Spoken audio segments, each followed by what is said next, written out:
Community groups in Michigan and Minnesota say they're rejecting federal funding for programs to combat recruitment efforts by terrorist organizations. Those states have large Muslim populations which have been targeted in recruiting efforts from the Islamic State and other extremist groups. A number of organizations have popped up to counter that message, but some, citing the president's past comments on Islam and the recent travel ban, say they don't want the government's help. A Somali youth group in Minneapolis called Kajug is turning down $500,000. In a statement last week, the group said, "We are deeply troubled by our nation's new administration and their policies which promote hate, fear, uncertainty, and even worse, an unofficial war on Muslim Americans and immigrants." Mohammed Farah is executive director of Kajug. He's with us from Minneapolis. Mohammed, thanks for being with us. Thank you so much for having me. First of all, help us understand what your organization does and why you're rejecting this funding. Yes, so Kajug is actually a Somali youth development organization founded in 2007, headquartered in Minneapolis, and really our main purpose is to make sure that not only young people are graduating from high school, but that they are attaining higher degrees. And we do this through arts and education.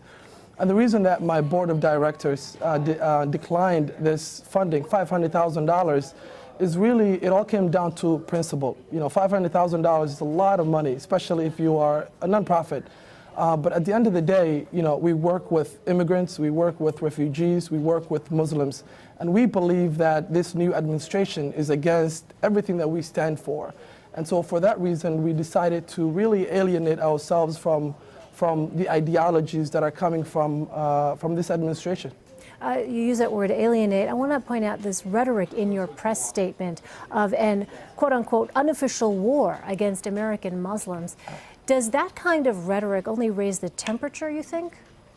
No, definitely not. I mean, this is exactly what's going on at the White House. I mean, what they're doing is they're eliminating, or they are trying to push aside a certain sector, you know, of Americans, and we should not be doing that. This is the time to build trust. This is the time to build relationship. And so, you know, any common sense individual or any common sense organization would have done the same thing that, you know, the decision that we made, because again, you know, we should not be alienating any group. And so because of that, you know, we want to resist what the administration is doing. We want to alienate ourselves from you know, these executive orders that are taking place by the president.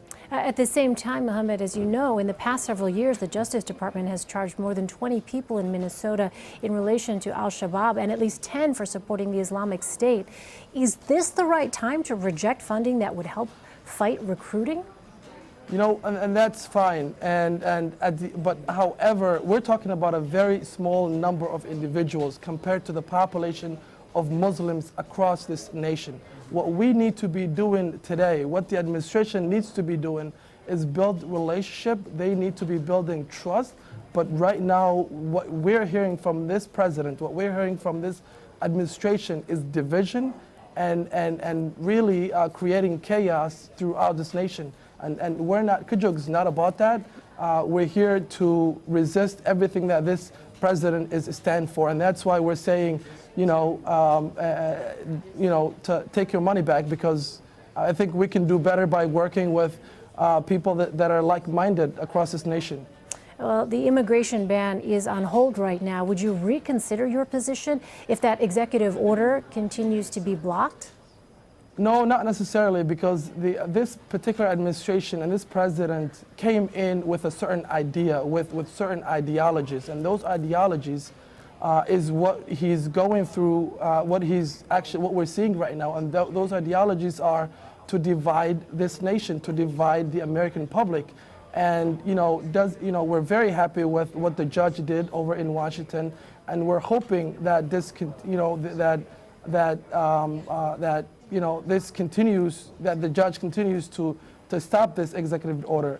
But at the end of the day, we will not stand with this president, we will not stand with this administration as long as they are dividing the American people. All right, Mohammed Farah, thanks very much for your perspective. Appreciate it. Thank you so much for having me.